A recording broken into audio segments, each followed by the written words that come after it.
Welcome to Happy Times and Places. It's a positively inclined Doctor Who commentary podcast in which I, Toby Hadoke, get a special guest to choose a story and to tell me their favourite things about it. But before they tell me, I have to guess and see if I can anticipate what those favourite things are.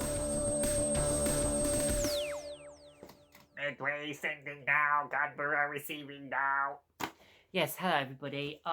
Toby, hi. I am Jaye Butler Moore, and I'm a local government minion in my working life, and a songwriter, and I'm on YouTube and SoundCloud and stuff, and I'm in a band called Dirge.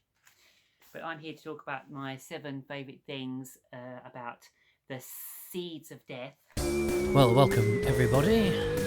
It's time to team-at myself into your homes or into your ears as we watch episode 3 of this particular adventure, The Seeds of Death.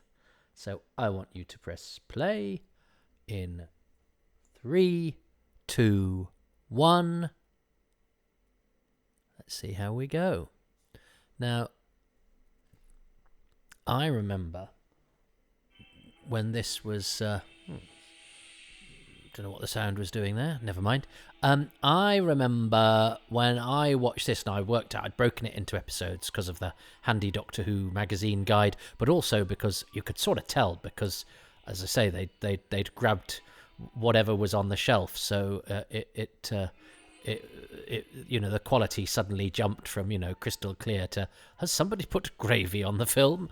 I can't remember what episode 3 was like. I think it was okay. But this was my favourite, and I already think I know what my favourite bit of this episode is going to be. And it's interesting because it doesn't have much to do with the plot. Let's see. Anyway, let's see how we go. So the TARDIS crew aren't using the TARDIS, and they're also not actually on the moon yet. They're not actually really in the thick of the adventure. But that's okay, because the rocket journey is quite important, because it underlines the theme of, much with the Ice Warriors, about, which talked about, putting your faith in technology. This is about putting your faith in one particular sort of technology. And seeing as we pretty much now do everything online, I'm sort of reminded of that brilliant E.M. Forster novelette, The Machine Stops, which is basically, would now be called The Internet Breaks, because it is all about what happens when a society have become totally reliant on a piece of technology, decadently so, losing sight of their humanity, but being very efficient. They're taught and they contact their friends and they do everything through the machine. And then you have that great question: well, what happens when the machine stops? And it's brilliant. So if you've never done it, it's an excellent novelette, and it's probably the best out of the Unknown episode, directed by the mighty Philip Saville. It doesn't have any of these people in it. Gosh, this is so beautifully restored that you can sort of see the sweat on Christopher Cole's face here in this. In my favourite subplot of episode 2, Phipps. Slightly ducking behind a cupboard in order to outwit the Ice Warriors. What will he do this week? Put a cardboard box on his head, put his hands in front of his face. Eric Kent is the name of the squatter of the 2 technician extras. Don't know anything about him, but Royston Farrell, who's the other one I talked about last time. I was thinking about Miss Kelly's costume. It is a bit like an Ice Warrior. I think I mentioned this, but it's like she's a sort of fetish ankylosaurus, or she's come to a sex party as an Ice Warrior. Do you know what I mean? Because she's got the same sort of silhouette. Oh dear! So the little fat one's died, and Royston Farrell very slowly there going for his iron bar, and then shot quite horribly at close range. And I do like the mirror effect that they keep for the Ice Warriors, for the whole of their run, and they keep Alan Bennion for the whole of their run. And oddly, we sort of think of Sonny Caldenez as the main Ice Warrior, but he's the last one to join the cast here. I think he joins the cast, if not this week, I think it's next week actually. But Steve Peters and Tony Harwood are your go-to Ice Warriors. Sonny Caldenez is killed first in the Ice Warriors as well. But when it comes to Curse of Peladon and Monster of Peladon, he's the guy who gets the call. I think he's very much the junior Ice Warrior at the moment. Pat Gorman, you could see in the background there, the mighty Pat. Here's another mighty Pat. He sometimes looks quite tired, doesn't he? But it just adds to the sort of gravitas that he has. You get that's a face that's, seen worlds burn and danced a jig at the dawn on some, the birth of some planet. He's such a convincing and yet otherworldly figure. They're a great crew, actually, these three.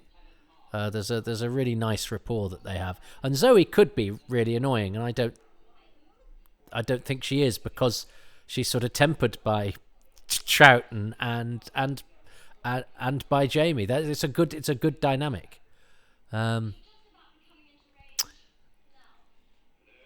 So I don't know if you've noticed, everybody, that in the Seeds of Death, if you've been paying attention, there haven't actually been any seeds yet.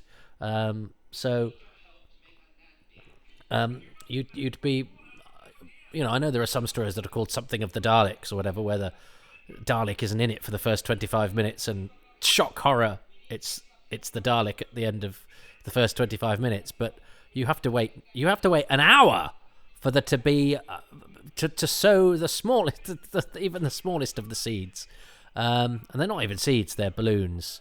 But they're balloons of blight, not seeds of death. They're balloons of foam.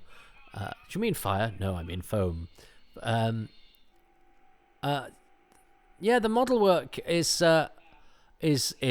quite fun. I never really thought about the model work before, but you actually do get quite a lot of the rocket in this, which almost, because spacefaring was obviously very much in the headlines with going to the moon, Neil Armstrong and Michael Collins and Buzz Aldrin heading off for the moon. That this is very of the moment, and I think that's a terrific wheeze, actually. The idea that space travel by rocket that is part of the brave new world of the back end of the 60s is in this Doctor Who story something that's just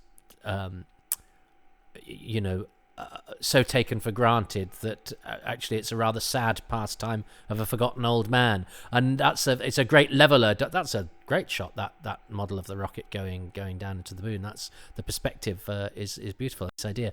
But I think that's a brilliant wheeze, actually. You're brave. Doctor Who sort of brings us down to earth. We think we're really modern. Of course you do. Everybody living in whatever today is, because we're at the very height of technology and what's possible, aren't we? Amazing. And Doctor Who's going, in 200 years' time, they'll think that's as quaint as we think black and white telly and 3-pin plugs on the moon are, or whatever. But and we've no idea, what we think that we do that is amazing, that people in 200 years' time will look at and go, they do that then? Idiots. Just little things. I mean, God, I remember when you could smoke on the underground. I didn't, but I remember that fire because there was a school trip on the way there, and it was that fire. It took a fire to make people go, when people are underground and it takes quite a long time to get above ground. Should we not have sort of things combustible things there that produce smoke? Should we not allow those? And on trains and planes and everything. Well acted on the rocket, TARDIS crew, and at least you're getting a good slice of the action, which isn't always the case in this season. In that it's largely been the Doctor, Jamie, and Zoe in this episode so far, and it's Terence Dicks now has sort of taken over the writing. He's not credited on screen as the writer, but he is on the production material at the BBC. That it's not really The Seeds of Death by Brian Hales. It's The Seeds of Death by Brian Hales and Terence Dix, but he was script editor. And Terence always said that Brian Hales was quite easygoing, and you just go, "We're going to rewrite this, Brian." He's like, "Yeah, that's fine. You know, I've done my bit. I've got paid." Because there were 2 Ice Lords. You know, they're not actually Ice Lords, Toby. Yes, I do. There are 2 Ice Lords, I think, in the original breakdown. And yeah, the Kelly character, I think, is originally a male and then does different bits and bobs. Anyway, yeah, the breakdown is very, very different, and it goes through various iterations. And finally, Terence Dix, I think, just goes, I'll just write this. And Hales had a similar sort of total rewrite happen to. I wish we could find the original versions of the Celestial Toymaker with the characters of George and Margaret, just to see how it would work, because it sounds weird. I mean, it is weird. It's not. Yeah, let's not talk about the Celestial Toymaker. Here's Terry Scully being fantastic. I have to say, and because I've got 6 episodes to get through, and I've got to, I thought last week, I thought that Terry Scully Fewsham has a very bony arse, and I don't know if there's a bonier arse in the whole of Doctor Who now. I don't know if that's a thing that we ever need to write anything about, but he's got a bony arse. So there we are. Bony arse Fewsham and his moon heroism. But he's a great character, and he does. Terry Scully is in. There's some filming of them making an episode of Z-Cars at the BBC. You know, it's a peek behind how we make television, and Terry Scully's in that. So we see him doing a bit of sort of acting, a bit of behind the scenes.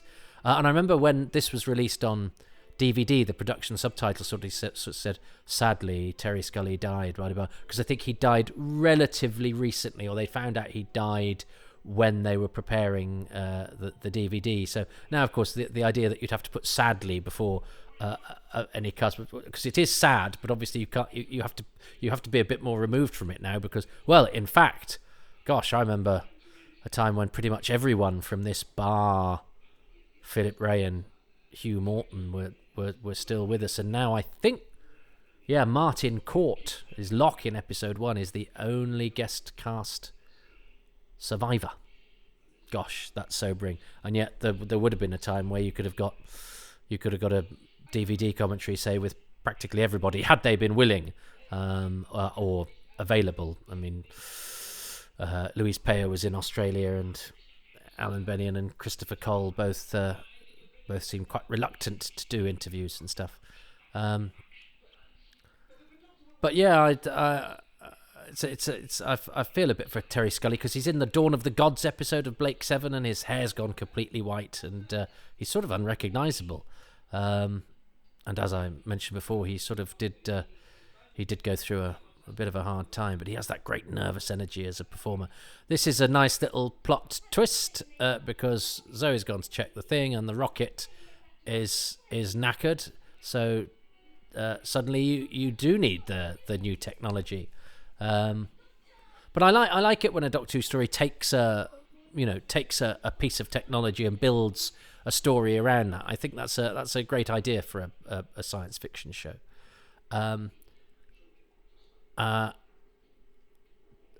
I think, do I recall the sets? By the way, I think are very good, because they're obviously raised, which gives them a which gives them a quality of having a life outside the bits of the set that we see. Now this was my favourite bit to watch. I think when I first got the VHS. Although I think the Ice Warrior, who takes ages to shoot and then is easily sort of run rings round, is it's not their finest. It's not the finest use of them. But why is there a hall of mirrors in the moon base? I like that idea. Is he going to stumble across a fortune teller at some point? Is there a helter skelter? Is that why it's a raised area? But this is where there's no plot here. But what it does do is it goes, but Patrick Troughton is brilliant at running, and then the relaxed face, and then the terrified face, and there's a couple and the raising of that. I love it all. And yet, if I saw an actor that wasn't good doing that, I would be annoyed with them and find them going too far and prattling about. But Troughton is always somehow real, and no more so than here when he's faced with mortal danger.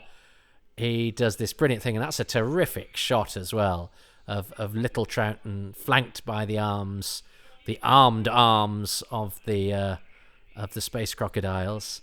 And he's desperately sort of going, what can I say? What can I say? I'm a genius.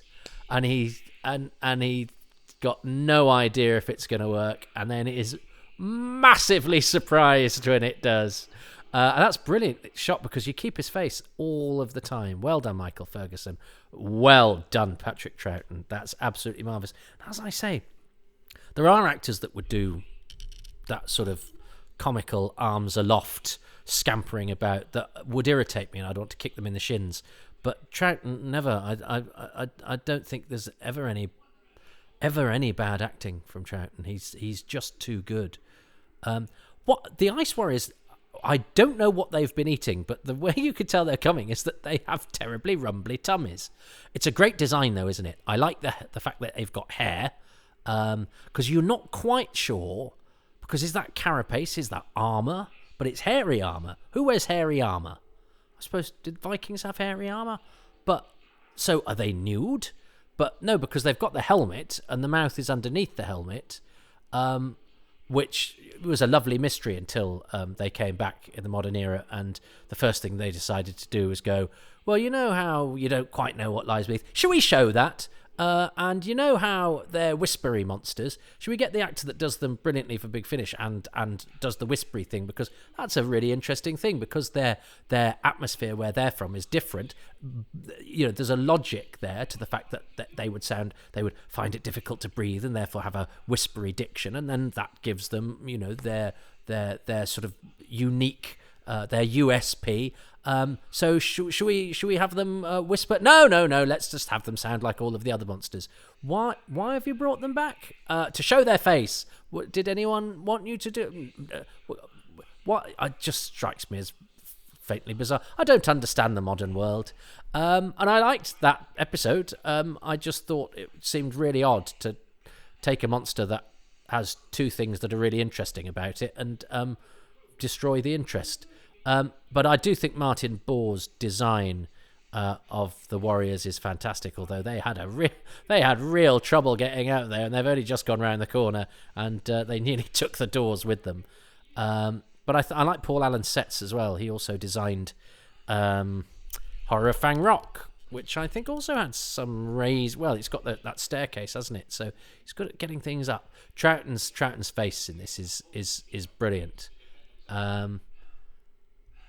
He's got that sort of tired obtuseness, and you can tell he's sort of working out. His brain is whizzing around at 1,000,000 miles an hour while he's sizing up the enemy, who is the very composed Alan Bennion, with that brilliant chin makeup. Oh, and we've got two more Ice Warriors. Having seen two go out, it's the same two, of course.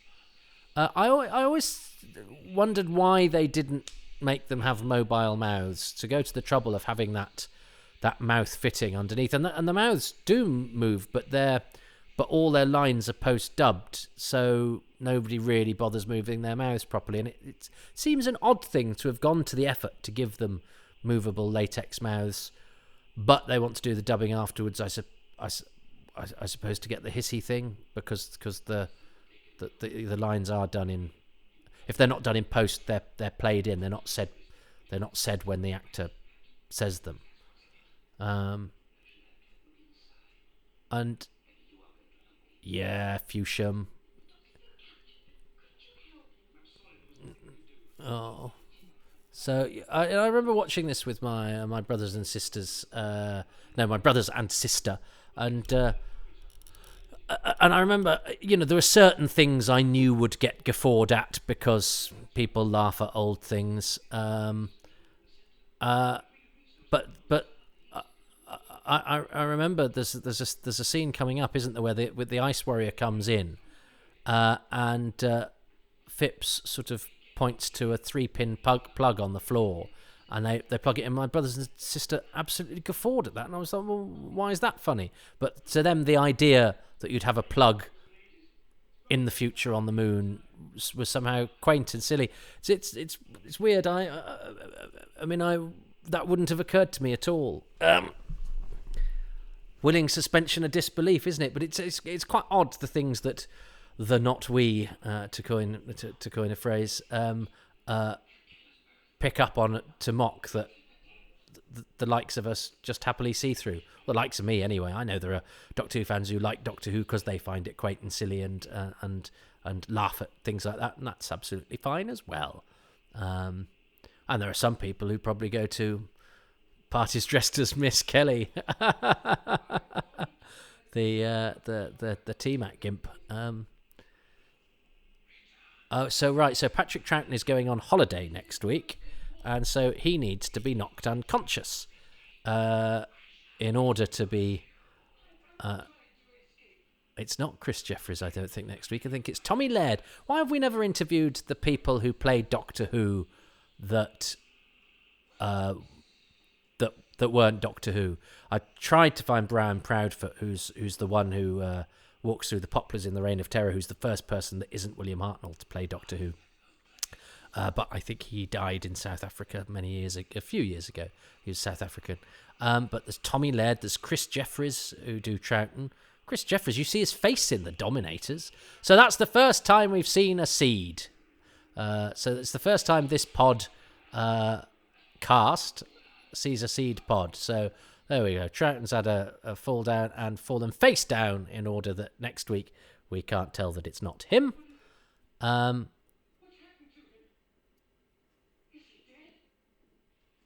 Oh dear. Poor old Fusham has a lot on his conscience. That's a nice zoom there. There's actually the camera flies about. Good old Michael Ferguson keeping it busy. Oh, I hadn't realised. I'd forgotten quite how ungainly the Ice Warriors are. Shame, I don't care. They're a cracking design. James then going to bend a big iron bar. Or why don't they all just hide behind a cupboard? The Ice Warrior. Yeah, well done, the Ice Warrior, for seeing Zoe in the doorway when he didn't see Phipps when he was staring straight at him. This is the bit where the plug comes. I think this is really exciting. Say, oh look, it's a multi-plug. Ha ha ha. I really hope viewers in the future, I'll be long dead by the time whenever this year comes into being, watch and go, do you know what, Doctor Who is so good because I'm watching this on the moon base, and it correctly predicted that on the moon base we would still be using 3-pin plugs, because as anybody knows, we went through the wireless period of the early 21st century, and it was found to melt people's brains and kill beavers. So we had to go back to the 3-pin plug thing. I predict that is what people will be saying on the moon when they're watching the Seeds of Death. And they're a nifty effect. I know they're just a balloon, but I think it's rather a fun sort of threat. And poor old Fusham. So now he thinks he's responsible for the death of Doctor Who. I mean, it's odd that the Ice Warriors don't sort of go, could tell us how to do this, because it's clearly just pressing a few buttons, but they go, no, we need him. And here we are. Is this the first time we've seen? Gosh, it's a quiet week for Radner and Eldred. Eldred, who's got the Ice Warrior tank top on. I do. It's Bobby Bartlett, by the way, who designed the Ice Lord. It's not an Ice Lord costume. Oh, I love Fusham's still got a watch on as well. They will still have watches and 3-pin plugs on the moon, although watches have started to come back in now because Apple now do watches. But I haven't worn a watch for many, many years. That was a bit Partridge, wasn't it? I haven't worn a watch for many years. That's an interesting observation. It's really not. I'm very sorry for driving you down Partridge Alley there and ending up in, I don't know, Richard Madeley cul-de-sac. Apple make watches now, but I haven't worn one for a while. Crazy world. So I think this is a great episode ending. Which you didn't actually get in the video version. We didn't get this big bit where the thing fills the screen, which I think is rather lovely. In the VHS version, he touches it, it goes, "It's alive," and then it really changes into really bad quality, where the episode looks like it's made of porridge, and it blows up and kills. Spoilers, kills poor old Brent, who survives for about 2 seconds into the next episode. So much like Martin Court, Rick Felgate will be back next week to be dead. Nice work if you can get it. So I will press pause before the next episode kicks in. Well, my favourite thing is the chase in that episode, is the chase through, although it's ridiculous. Once again, why has a moon base got a hall of mirrors? I assume we missed the scenes where he was hiding behind the coconut shy. Because if there'd been a coconut shy, he'd have just been able to stick his head behind the coconut. They wouldn't have seen him. But it's the chase that culminates with that brilliant line, "You can't kill me, I'm a genius," which is a good line and it's fun. It ascends to another level because of the way it is shot by Michael Ferguson so cleverly, but also but it's shot cleverly because it makes sure it favours our brilliant leading man, whose face is always nearly obscured, but just stays there. So we follow that performance right through, of the desperation, the inventiveness, that final gambit, and then the complete sort of shock that it's actually worked, which all flicks across Patrick Troughton's brilliant face. So that is my favourite bit. And so what is Jay's third favourite thing and favourite thing from episode 3? So episode 3, my favourite thing is that brilliant chase with Patrick Troughton running around doing all that kind of Patrick Troughton jumping stuff and looking horrified, kind of running around with all the mirrors behind him. It's just so clever. They've made this kind of whole world out of the moon base. I absolutely love it. And then obviously at the end of that sequence, when they do catch up with him, and there's the 2 ice warriors framed there, and that's so iconic when he sort of says that stuff about, "You've no orders to kill me. Your leader will want to speak to me. I'm a genius." It's so brilliant. I absolutely love that whole sequence of that chase. Yes. So hang on, 3 episodes in, I'm only 2-1 down. So there's a chance to claw this back and even go for victory, which has yet to happen. But the chase, I am glad that Jay and I are in accord, which I think kind of makes us both geniuses, which means you can't kill us. So you'll have to join us next time to see if our happy times and places are in accord once more. But until then, goodbye.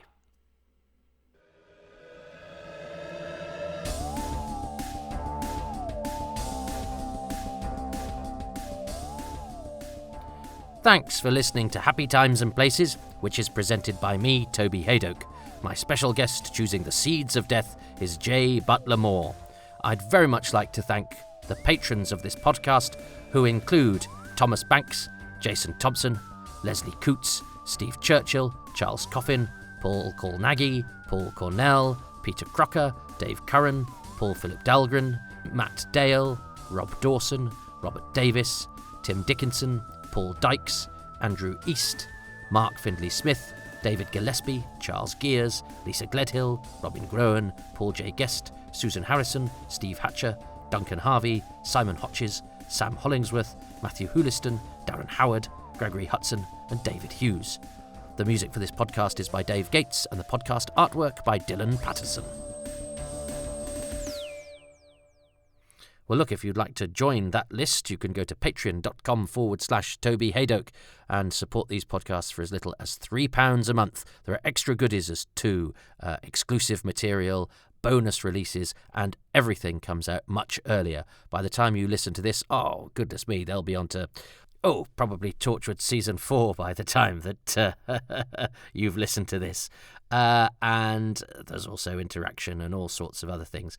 And you get a 10% discount if you sign up for a year. That might not suit, but you may wish to do a one-off contribution, which you can do at kofi.com/Toby Hadoke. But look, I know that this is not always the way of things, and some people cannot or do not fancy contributing financially, and that is absolutely fine. However, what costs nothing is to go to your podcast provider and to give these 5 shiny stars and perhaps a couple of lines of positive review, because that really helps with the algorithms to get the word out there, to make more people listen, and that just... it just means that these labours have been worth it. You're worth it, dear listener, but it's always nice if there are more. And so if you could do that, it costs you nothing but a little bit of your time. I'd be most grateful, because it would make my time very happy in this place. And look, if live comedy is your thing, in Manchester, England, at 8 p.m. every Tuesday, I host the comedy night Excess Malarkey, as I have done every year for the past 24. There's usually 3 or 4 excellent comedians on, and live comedy is the best way to experience stand-up. However, if you are scuppered by geography or availability, once a month, the first Sunday of every month, at twitch.tv/Excess Malarkey, I present the same show, but an online version with 4 different comics, this time from around the world. We have our pick because we are not confined to bricks and mortar and, the immediate vicinity. So if you want to check that out, there is an archive of clips and other shows up there already because we were doing the online show for the whole of lockdown. So there's plenty there to check out, and look, it's good fun. And there's the occasional mention of Doctor Who as well. I do slip it in every now and again.